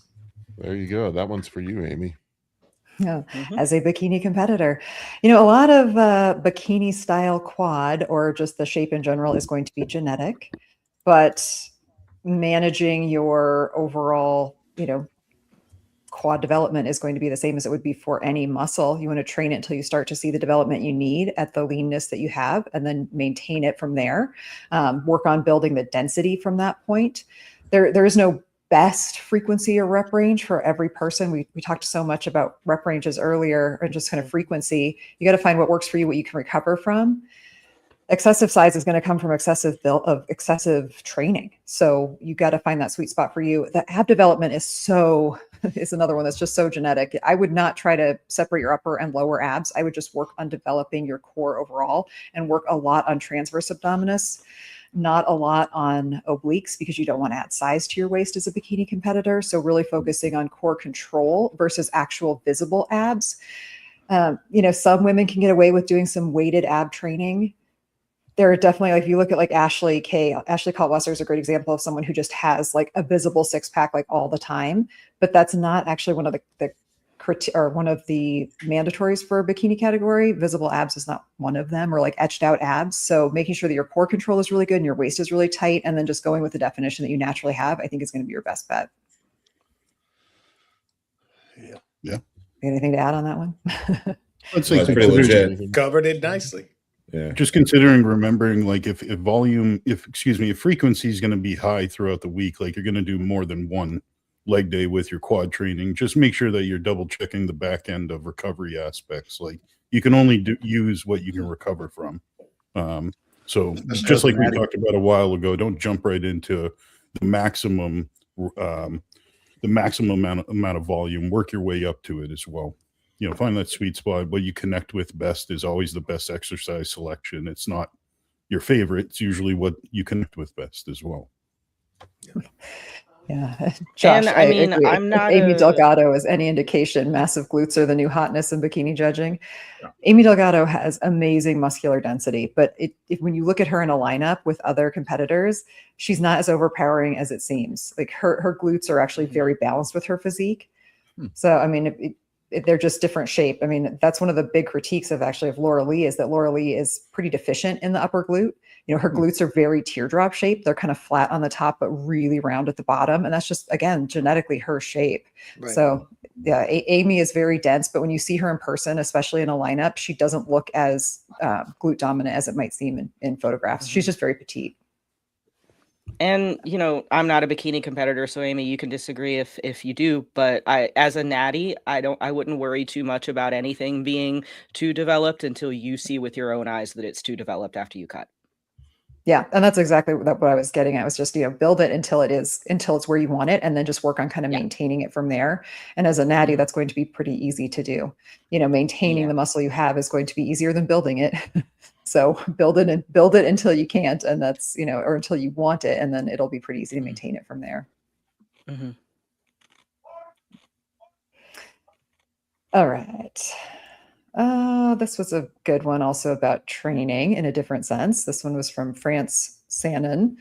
Hey guys, to get in pretty decent shape, how long do you recommend on treadmill fasted in the morning? 20 minutes.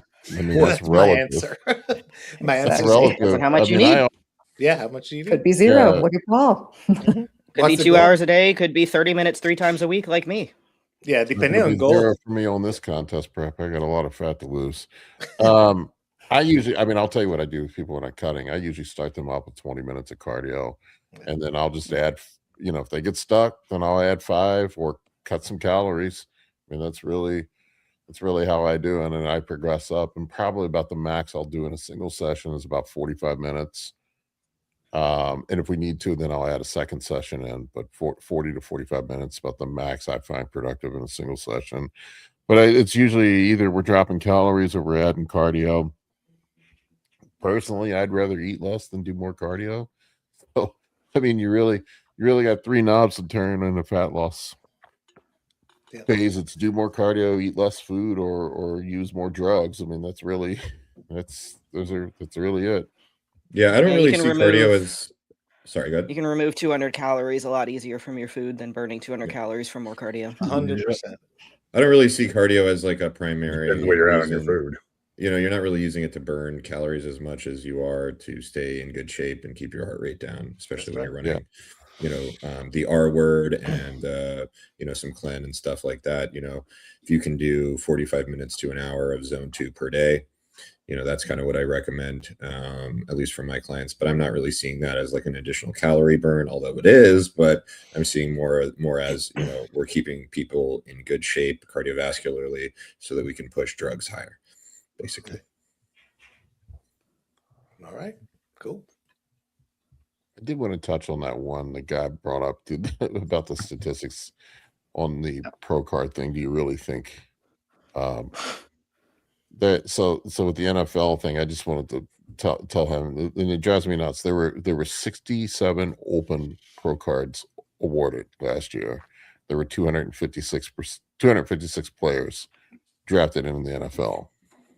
And I ran the math on it. It was 1 in 746 amateur bodybuilders got their pro card, and 1 in 6,700 people who consider themselves amateur bodybuilders gets pro cards. In the NFL, it's 1 in 285 NCAA Division I players get drafted into the NFL.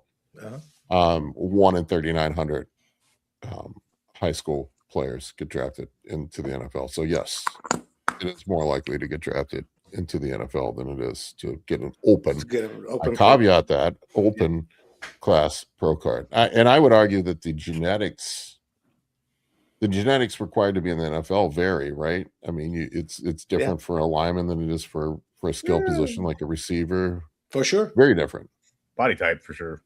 Yeah, very different. Yeah, depending on what. There is a very specific genetic prototype that you need to be a open class bodybuilder. So I would say those genetics are even more rare, probably. You know, not many people can walk around 250 pounds ripped on stage. They just, no matter what drugs you take. Yeah, because that's not a thing humans are supposed to do. Performing physically is a thing humans are supposed to do. I think the difference is like with pro athletes in bodybuilding is that most people mistake drugs as being the differentiator between being a pro bodybuilder, like an elite pro bodybuilder, and just being a regular gym bro. Good point. And I'm not saying that the drugs don't work, but 99% of people could take 99.999% of people could take all the drugs they want, and they're never gonna be Nick Walker size. And they do. And they do. Yep. Most people in your gym, most of your gym bros are on stuff. Dude, I've noticed this lately. Like people walk up to me at the gym and be like, "Bro, I saw you, on Instagram or YouTube or whatever," and it's like, "Damn, you're on steroids." There's a lot of that. I think there's. They just think it's this magic. Oh. Yeah. It's amazing to me how people, and maybe because bodybuilding is becoming more mainstream, which is a good thing. But people and the attitude towards AAS and enhancement has definitely changed in the public perception. Because I have people now who are total strangers come up and ask like, "Hey, dude, what about?" And I'm like, "Who are you?" Before I even answer that, I want to get these last 2 paid questions in. We actually have 3 paid ones that are in the queue. 3. All right, so no more paid questions, guy. I'm not taking any more. Let's rip through these real quick. So this one from Corient7, great panel, new lifter, just in 10 months, started at over 25% body fat, 88 kilograms, lost 20 kilograms over the last 6 months. Can't see abs yet, but I'm feeling super low. I'm guessing super lean or super depleted. Do I keep going? Refeed and keep going. Yes.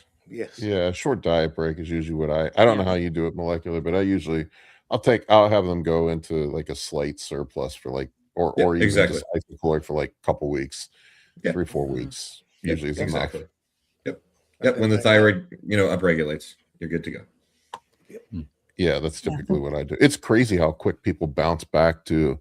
Sometimes just a couple weeks is all it takes. And sometimes you'll refeed them for 2 weeks and they'll actually lose weight. So yeah, they'll lose weight. Yeah, I got a guy that's doing that right now. Yeah, I got a guy that's doing that right now. Yeah. All right, next. Go ahead. Yeah. Okay. This one from Mega Anarchy. I don't know what. Do you guys know what money this is? I'm not sure what this is, but that symbol I don't recognize. Currently on 750 test and 450 EQ. Last 4 weeks of a 16-week cycle. Started at 400 test and 300 EQ. Thinking of adding 50 milligrams of Anadrol. Would adding Tren at 25 milligrams these last 4 weeks make sense? Aim is to reach 8% body fat from 12%. He's at 12% now. There's a bit to unpack here, though. This is a big question. Yeah. Why are we taking orals? Yeah. That would be my question. Why the Anadrol? Yeah. Is it? Yeah. I mean, unless you needed to, go past a strength plateau or something. Yeah. Or you're, doing a show and you look really good on Anadrol. Yeah. Okay. But, if this is just something you're doing, for, lifestyle stuff, I don't know why we're running orals necessarily. I mean, it's fun, but like, it's not going to be conducive to, your health long term and necessary really from and also isn't Anadrol like going to contribute to some water retention that you're in the last 4 weeks before a show? I guess that goes to Paul's point. Like it depends on what the person looks like and all that, but and more hematocrit too. Obviously. Yeah. So I mean, you got EQ in there already, man. If you start and your body's in there. Anadrol. And your body's already in probably very a stressful scenario with lowered calories, with all the training, well, if you're trying to drop 4% body fat in 4 weeks, let's say you're a 200-pound guy, we're looking at like what, 8 pounds a week I mean, 8 pounds total, so 2 pounds a week. 2 pounds a pounds a week. You know, I'd be trying to leverage my last 4 weeks for between diet, and you have enough anabolics to retain all the muscle mass. I'm sure you have. You know, Yeah, so you I don't would need more. Probably don't actually- need more drugs. Yeah. Yeah, I don't think you need more of anything really. I'd actually just look at the other angle of like, what fat burners do I have in place? Do I need to make a diet change? Do I need a little bit more cardio bump? What are you missing that you can improve on to hit 2 pounds a week to get to Yeah. your goal? You A know, lot of it's the time the probably question- not on the androgen side that you need changes. It might be on the metabolic side or you know, something like that. The question we should be asking in bodybuilding, generally speaking, is how do I take less drugs instead of how do I take more drugs? Sure. Right. Sure. Another thing that popped into my head, because I know again this is from Paul and actually you guys, is that during the last 4 weeks of prep, Anavar, but depending if you're using this to go past the plateau, not as much as Anadrol when it comes to that strength factor, but Anavar might be more conducive to the last 4 weeks, right? It'll definitely be a little Volume. more of a safer option, you know, in the sense of beating up your organs, but And less again, water with retention too. yeah, and adding Anadrol and Tren, you're going to just retain weight. You know, so if you'd have to rely more on your visuals if I'm hitting my body fat percentage or not, you're not going to be able to go off the scale as much. So don't mess with your head that way.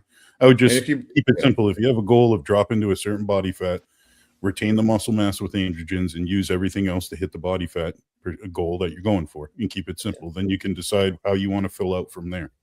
Yeah, and if you bring in Anadrol while you're cutting too, you know, you get really strong, potentially, you know, get an avulsion fracture.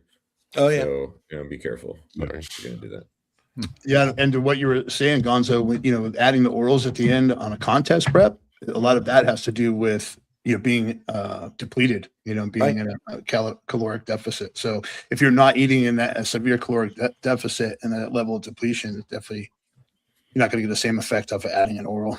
Sure. Absolutely. Yeah. Oh, and he did mention adding 25 milligrams of Tren. I don't know. Did we touch on that? Do we need to go there? No. Because the answer is yes. The same answer. That's right. Diet, not drugs. That's diet, not drugs. Let's get this last one in. All right. So our last one, this is from Canadian Joe.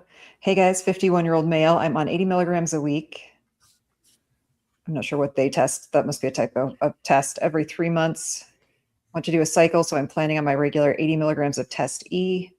I'm going to add 175 milligrams of test prop on top weekly. Any suggestions? I think he's talking about getting tested for AAS or excessive usage every 3 months. I think that's what that means. Oh, they test every 3 months. They test, meaning okay, he's that's what I think Canadian. he's like to get aiming. his prescription, his doctor tests him every Correct. 3 months. Exactly. So that's Thank you, why he's Gonzo. using That's a concern. Gonzo speaks Canadian. so that's why he's using the. I was like, why the fuck is he putting test prop in? So I guess to yank it out quickly to get his levels back down. Yeah. I don't know. That seems like a bad strategy because you're just gonna like yo-yo up and down on your total testosterone. Yeah, you're gonna feel like shit. Yes, either drop the doctor, you know, or find a doctor that's willing to work with you at the higher dose, or you know, don't do it at all. I would say. Yeah, You know. I would probably opt for the self-prescribed route. Yeah. To be honest with you, fuck that doctor. Yeah. That's not medical advice. You don't want to be yo-yoing up and down on your hormones. That's just, you know, it's not going to be ideal. See, I told you people get emotional about the NFL versus the pro bodybuilders, man. People get very upset about that one. Are we getting comments on that already? I don't know what to tell you. I mean, the percentages are the percentages. The math doesn't lie. Well, one's a sport and one's a pageant, so you know. I mean, but yeah, I don't know. But we're not comparing Until them. you've We're done comparing the either, statistics. Josh. Yeah. I'm just saying the math doesn't lie. It is more difficult to get an IFBB open pro card than it is to get. And the fact that there's a quota for the NFL makes it easier. I mean, it's hard shit. It's hard shit to do, guys. They're both hard to do. Well, it's definitely Yeah, easier. they're both hard. We're not saying either of them are easy. Yeah. Like I like go step on if you want to put it to test. Neither one is very healthy. They have that in common. If you want to put for it to using test, drugs. go. This is what I tell people all the time. If you want to put it to test, go step on a national stage. and report back at me and let me know. Yeah, let us know how you did. Let me know if you think it's that were easy. trying for years and years to get their pro card. Oh, he's saying the NFL is easier. Okay, so he's agreeing with me. All right, Oh, never mind. That's Keith. funny. I'm You guys sorry. are arguing. He's like, Okay, sorry, guy. All right, guy. Are we conflict seeking a little bit? I mean, I I just, am. you know, We I just want to answer everybody. oh my god, I just get guys. This one drives me nuts because I after I got mine, and look, I got mine in fucking masters. I'll give you that, man. But I had dudes blowing me up, telling me how easy it is to get pro cards, and I'm like, then go fucking get one. Seriously, I mean that's just my thing. Like, if it's easy, go get one. If you get one and then you tell me it's easy, all right, then cool. I'll listen to you. But I don't think it's easy. I mean, we have math that says it's If not you've easy ever been to check it. Masters Nationals in Pittsburgh, you would never guess that was a Masters show. Yeah, Well, if you wanted to make an argument, you could say that it was easy in 2020. Yeah. yeah, during COVID. But the Yeah, asterisk no, for really? 2020 Yeah. Pro is a pretty big asterisk. That's Yeah. funny. yeah. I'm hoping this this new virus comes back and maybe I'll be able to grab a pro card at some point. You know, That's a great. I'm not even. Chuck says that big Paul needs to lay off. I'm not even on trend, dude. It's Don't use when you trend. get it, when you get the same bullshit every day, every time you say something that is relatively fucking elementary, and people just choose to take it in a different direction and misunderstand you intentionally. It's a different perspective. That can be funny at times. The Hanta Pro card. yeah, exactly. My pulse. I just looked. My pulse is 64, so I'm chill right now, man. Yeah, we got to start a Hanta Pro, new division, the Hanta. That's a pro card now. I just looked at my watch. My pulse is 64, so if I were upset, and I were running trend, it would be a lot higher than 64. Yeah. Y'all have not seen any of us actually pissed off on social media. I mainly just like fucking with people. Yeah. That's my big thing. Not me. Everything I say is serious. Sure thing there, brother. Oh man, I did the whole food weights thing the other week. I just kept piling on that one, like people. That was fucking nuts. All the people that don't know how to measure food, and I kept posting pictures of food, and people would blow me up. You're like a cat who's cornered a mouse with that one. Yeah. Just Yeah. I probably put 'em in the corner shouldn't and do just having stuff like fun. that. It doesn't help me because then I end up with death threats in my DMs over food weights. Overweighing chicken, yes. Overweighing chicken. Are you seriously threatening my life over weighing chicken?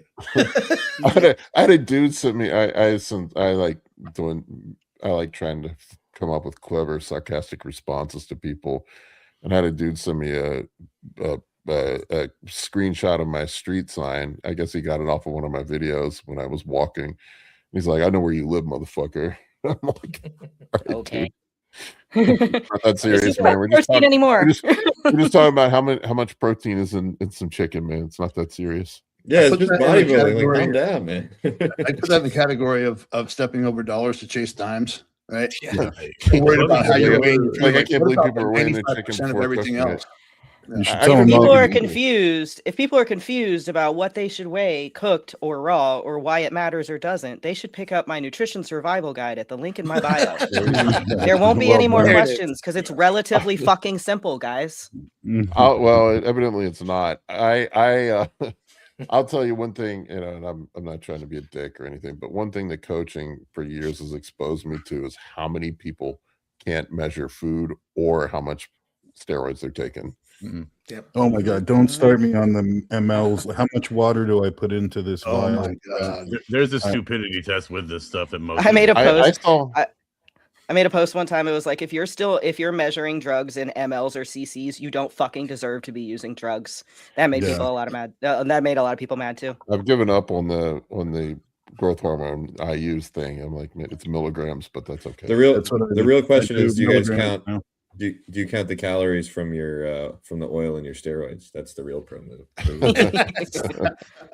ml. Let's make that the new. is, Let's make that the a new gram? bitch fest on social media. Yeah, so Yeah. if you Just to inject 3 distract them mLs a from the day, protein. that's like 24 calories a day or something. Let's 24 put a calories. new column in our macro chart. It'll be Yeah, added yeah. fats and added oil. Added fats is actually how Is it- much is in your needle.